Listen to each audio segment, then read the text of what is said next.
Here's the thing. You can't change the world if you don't know what you want. Most people aren't stuck because they lack talent. They're stuck because they lack clarity. They keep adding more apps, more courses, more tabs, hoping the noise will turn into a signal. It doesn't. Noise becomes more noise. If you feel lost, unfocused, unsure of your purpose, good. That feeling is a message. It's your mind refusing to settle for a life you haven't chosen consciously. The danger isn't being lost. The danger is becoming comfortably lost, where each day looks clean on a calendar but empty in your gut. I've watched brilliant people drift because they chased a dozen good goals and never chose a great one. They kept everything on the table so they wouldn't lose options and lost years instead. It turns out that a clean, decisive no is the most generous gift you can give your future. Saying no is how you make room for the one yes that matters. We romanticize purpose like it's a thunderclap. It isn't. It's a decision you renew every single day. Clarity is not an accident of personality, it's a habit. It's the discipline to remove what doesn't belong so what does belong can finally be seen. I want to invite you into a 21-day experiment, a clarity sprint. Not another vague promise, but a practical, uncomfortable, beautifully simple challenge that forces you to answer the only question that actually moves your life. What's the dent I'm here to make? Not the dent someone else wants, not the dent that looks good in a bio. Your dent. Before we build, we need a principle. Everything begins there. Find your dent in the universe. People often ask for tactics, the perfect schedule, the ideal tool stack, the morning routine that guarantees momentum. Here's the secret. None of that matters if you're building toward the wrong mountain. A compass beats a clock, purpose beats productivity, dent in the universe. Isn't a slogan, it's a filter. It takes your life, the messy tangle of interests, skills, curiosities, wounds, and hopes, and asks a single clarifying question: where does it all want to aim? Aim is everything. If you're off by a few degrees today, you'll end up continents away from where you meant to land. What does a dent look like in real life? It's a precise problem that keeps tugging at you when nobody's watching. It's the moment you can't stop noticing where things are needlessly hard or ugly. It's the sentence you find yourself repeating to friends: why is this still so complicated? It's the user you can picture so clearly that you feel protective of them. Purpose isn't abstract and grandiose, it's concrete and specific. Make education human for non-traditional learners. Make personal finance boringly clear. Make tools that disappear so people can create. That level of specificity gives you power. It tells you what to do. Build. It tells you what to ignore. I care about clarity because I've seen what confusion does to teams, to products, to lives. Confusion makes you build features nobody asked for and chase metrics that don't matter. Clarity is ruthless. Clarity says if this feature doesn't make a user's life obviously better, it dies.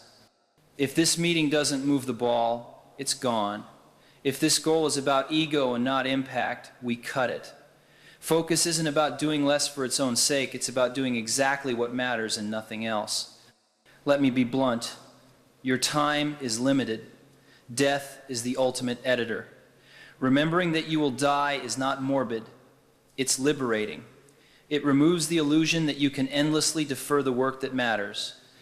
When I keep mortality in view, I stop trying to live someone else's script. I stop pleasing imaginary critics.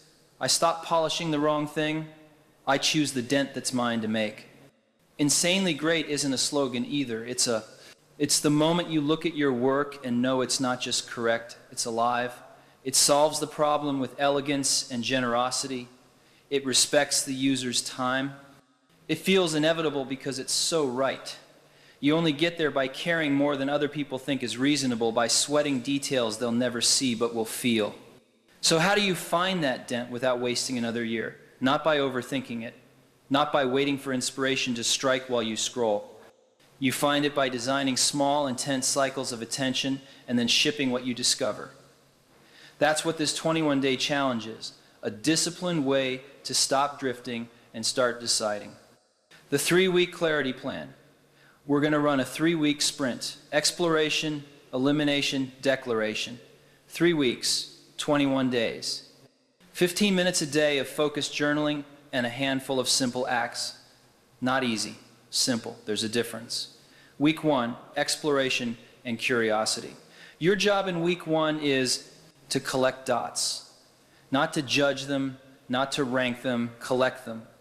Curiosity is a metal detector. It hums over buried treasure you don't even know is there. For 7 days, every day, spend 15 minutes answering a single question in your journal. What have I cared about so consistently that it keeps showing up when nobody's grading me? Write without editing. You're not producing a statement for a website. You're listening for a pattern in your own life. Go back to childhood, not because nostalgia is magical, but because it's honest. What did you do before you knew what was cool? What would you do for free on a Saturday? When did you ignore the clock? Look at your career. When did you feel trusted, alive, useful? When did you feel like a fraud? Pay attention to anger. It's a compass. Anger often points to a promise. It shouldn't be this hard to do this thing. That's a product brief dressed up as frustration. In these 15 minutes, let your mind wander, write badly, sketch, list out problems that annoy you in the world of health, education, creative tools, neighborhoods, sustainability, whatever keeps tugging. Don't decide. Discover. Dots first, lines later. Do one more thing in week 1. Seek novelty on purpose. Visit a place you don't belong, a meetup in a field you know little about, a small museum, a local shop where the owner is obsessive, a maker space, a public lecture. Tales of connecting the dots work because you first collect dots worth connecting. Move your body through environments that hold different dots. Week 2, elimination and focus. This is where most people flinch. Exploration is intoxicating because it's all upside and no commitment. But clarity is born in subtraction. Week 2 is a knife. For 7 days, your journal question changes. If I couldn't fail, what problem would I solve, and which 9 would I stop pretending I care about? Write it exactly like that. You will feel resistance. Good. That means you're moving. Now, do something that will feel violent at first. Make a list of the top 10 problems from week 1 that stirred you. Circle 1. Draw a line through the other 9. Not because they're bad, but because they're not the problem, at least not now. Hold a funeral for them. Put them in a not now document. That document is not a trash can, it's a promise to revisit after you've made progress on the one that matters now. This is the week for hard no's. Say no to the extra course you signed up for because it looked glamorous. Say no to the collaboration that keeps you busy but not better. Say no to a tool you like tinkering with but don't need. Say no to the meeting you should attend, but that changes nothing. Quality emerges from exclusion. We say no, not to be minimalists, but to be maximalists about the right thing. Add a daily micro-act in week 2. Each day, eliminate one tiny friction in your environment that clouds your mind. Clean a drawer, delete an app, unsubscribe from a newsletter, move your phone out of your workspace, rename confusing folders. One small subtraction a day creates a physical echo of the clarity you're practicing internally. It says to your subconscious, we are making room. Week 3, declaration and action. This is your moment. For 7 days, your journal question is the same every day. What is my one-sentence mission for the next 90 days, and what is the first version I will ship? Write it in blood figuratively. Has to be specific enough that a stranger could hold you accountable. I will prototype a tool that helps non-designers produce clean, accessible landing pages in under 15 minutes. I will create a 3-video series that demystifies personal finance for international students. I will build a local network that matches retired engineers with community groups that need logistics help. Make it one sentence, rewrite it each day until it clicks in your bones. Then, this is crucial, decide how you will ship a first version in the next 2 weeks. Not perfect, not ready for a magazine cover, real. Name your user, name the result they will touch, name the date. Make a tiny list of the 3 essential steps and ignore the 10 that can wait. Focus comes from saying no to 1,000 things, and in this case, from saying yes to 3. Throughout week 3, practice talking about your mission in human language. Not jargon, not that clunky corporate sentence with 5 nouns and no verbs. Explain it to a friend who doesn't care about your field. If they can repeat it back to you, you're onto something. If not, you're still hiding behind complexity. Simplicity isn't dumbing down, it's respect. When you make the complex simple, you confess that you understand the idea and you honor the person listening. Right here, midway through this journey, I want to ask you for something. If this resonates, if the idea of cutting the noise and choosing a dent makes you feel more awake, show it. Subscribe to this channel because we're building a community of people who think differently about purpose and work. People who don't just collect advice, but apply it, ship it, and then improve it. If that's you, join us. Wilderness years, working clarity, a mini case. Let me anchor this in a story you already know, but maybe you haven't studied as a blueprint. When Steve Jobs was fired from the company he helped create, the world read it as a fall. Call it the wilderness years if you like. But wilderness has a way of clarifying appetite. The next moves weren't random. They were exploratory dots collected with taste and intention. Next wasn't a vanity project. It was a laboratory for uncompromising design and engineering. It asked, what happens if we build tools so well they fade into the background and let ideas shine? Pixar wasn't an accident either. It was a bet that technology, when married to story and heart, could reinvent an art form. Those years were not a detour from a mission. They were the mission in disguise. They clarified what excellence felt like from the inside. Look at the pattern with a product person's eye. Week 1 exploration shows up as curiosity turned into companies. Week 2 elimination shows up as saying no to good opportunities that weren't great, narrowing down to bets that matched a deeper promise. Week 3 declaration shows up as shipping. From Render Man to Toy Story, from hardware to operating systems that quietly influenced everything. The dots only made sense later, but they were made daily. The moral here isn't be a genius or be lucky. It's stay hungry, stay foolish, and let hunger direct you to problems worth solving, while foolishness keeps you experimenting beyond permission. The wilderness can be a gift if you do 2 things. Protect your taste and keep shipping. Taste is the ability to say, this isn't good enough yet, before anyone else notices. Shipping is the courage to say it will get better in public and then to make it so. When those two meet, taste and shipping, you don't just build products, you build momentum. Momentum is the most honest compound interest in the world of work. There's another lesson in that period. Clarity is not discovered in retreats alone, it's discovered in hard constraints. NXT had constraints that forced choices. Pixar had brutal realities that forced focus. Constraints are not your enemy. They are your editor. When you stop cursing your constraints and start designing with them, you become dangerous in the best way. So when you feel exiled from a job, a group, a plan, look closely. Exile is often entrance in disguise. It empties your plate and asks, what do you love enough to rebuild from zero?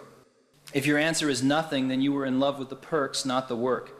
If your answer is a precise problem and a send, real user, congratulations, you just found your dent.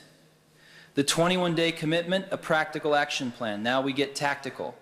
You're going to run the 21-day challenge with a bias toward action. The rules are aggressively simple because complexity breeds excuses. Rule #1. 15 minutes every day, no exceptions.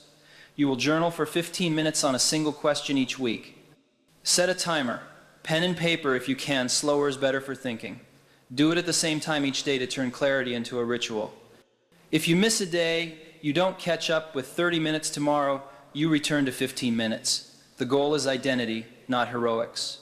Rule #2. 1 prompt per week, repeated daily. Repetition is not boring, it's revealing. The first answer is usually the polite one. Second answer is the practiced one.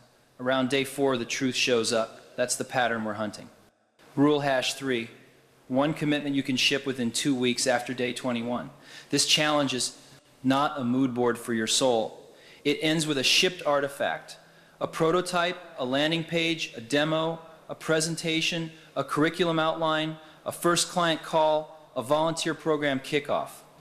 Something concrete that exists in the world and can be improved. You don't find your purpose to admire it. You find it to serve with it.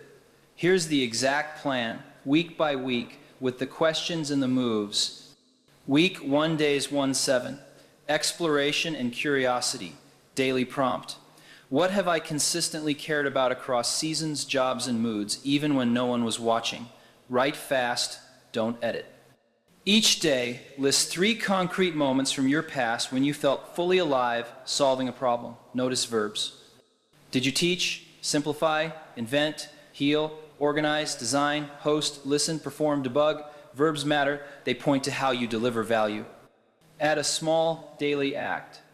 Talk to one person per day about something they are obsessed with. Ask them why they care. People who love something speak in specifics. Their language will teach you how to name what you love. At the end of day 7, reread your entries with a highlighter. Circle phrases that repeat. Circle moments that show up from different eras of your life. Write a 1-paragraph reflection that begins patterns I'm noticing. Week 2, days 8-14. Elimination and focus daily prompt. If I couldn't fail, what problem would I solve and which 9 will I deliberately ignore for now? Each day, write your top 10 anew. Yes, it changes. That's the point. Watch which problems persist and which fall away. By day 11, force yourself to pick a single problem. By day 12, say it out loud to a friend. By day 13, write a list called the 9 I'm not chasing. By day 14, ritualize the cut. Put those 9 in a folder labeled Not Now and move it off your desktop. You're not erasing them. You're honoring them by not diluting your life with them. Add a small daily act. Remove one physical or digital distraction from your world. This is not decor, this is design. You're creating a workspace that only invites the work that matters. Your environment should conspire with your purpose, not compete with it. Week 3, days 15-21. Declaration and action daily prompt. What is my 1-sentence mission for the next 90 days? Who is it for, and what will I ship first? Each day, write the sentence and the first increment you'll deliver. Keep the sentence under 20 words. Keep the increment small enough to deliver in 14 days. Add a daily action. Speak your sentence out loud in different contexts alone, to a friend, to a stranger. Watch their face. If they squint, you're being fuzzy or clever. If they nod and ask a question, you're getting clearer. Ask them to repeat your sentence in their own words. If what comes back sounds like your intent, keep going. If not, simplify. The art of saying no to 1,000 things begins with saying no to 1,000 words. On day 21, write a short, simple declaration that you can post somewhere. You'll see it every morning. For the next 90 days, my mission is for. First version ships on. Sign it, date it. A promise you can't see is a promise you'll break. Now, let's anticipate the inevitable friction. You will be tempted to collect more information instead of making a decision. Don't. Information is a tool. It is not a life. You will be tempted to make your sentence more sophisticated to impress insiders. Don't. Clarity doesn't audition for approval, it recruits allies. You will be tempted to keep options open in case. Don't. Optionality is great for investments and terrible for identity. You can pivot later, but you can't steer a parked car. Move. If this plan is hitting a nerve, if you can already feel which problem you need to serve, then be bold about it. Subscribe to this channel so you're not doing this alone. We're building a place where people bring their dent into the light and do the hard, unglamorous work of shaping it. Craft, mortality, and the courage to ship, closing the loop. Let's talk about the part nobody likes to admit, fear. Not the dramatic kind, the quiet kind. The fear that the dent you choose will be the wrong one. The fear that you'll look foolish. The fear that people will shrug.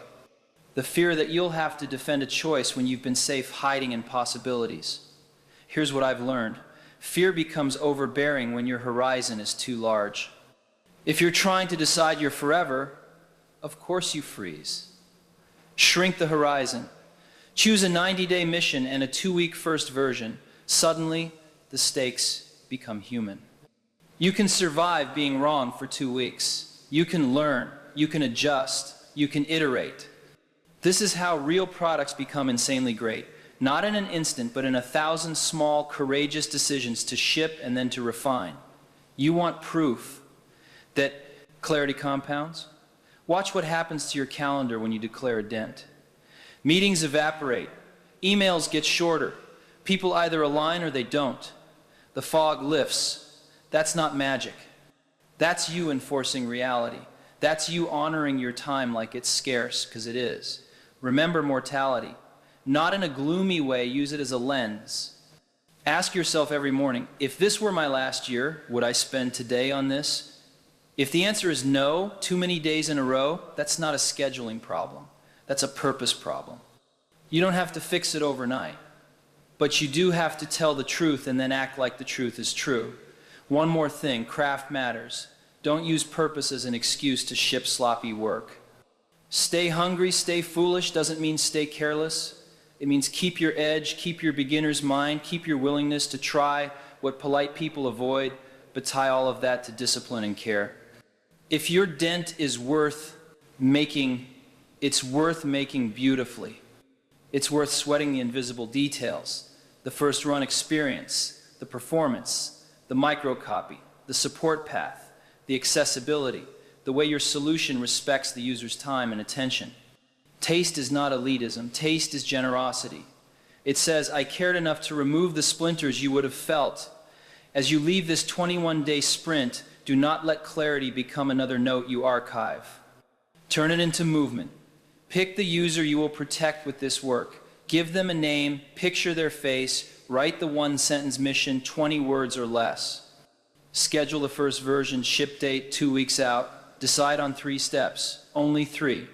Cut everything else. Begin. That's it.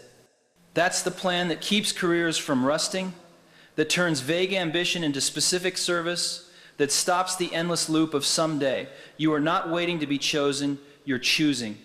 The next 21 days are not about discovering a mystical identity. They are about practicing the muscle of choosing. Choose your dent, choose your user, choose your date, choose your first version. Every day, choose again. That is how lives turn. That is how teams regain momentum. That is how culture shifts, quietly at first, then loudly. If you're ready to stop drifting and start building with clarity, if you're committed to putting a dent in your universe, subscribe and press the like button to join this movement. Not a fan club, a workshop. A place for people who think differently and are willing to act on it. Now close the extra tabs. Set a 15-minute timer. Write the question, if I couldn't fail, what problem would I solve? Answer it badly today. Answer it better tomorrow. On day 21, declare your mission. 2 weeks later, ship your first version. Then, do what the builders do. Listen, improve, and ship again. Stay hungry, stay foolish, and go make something wonderful.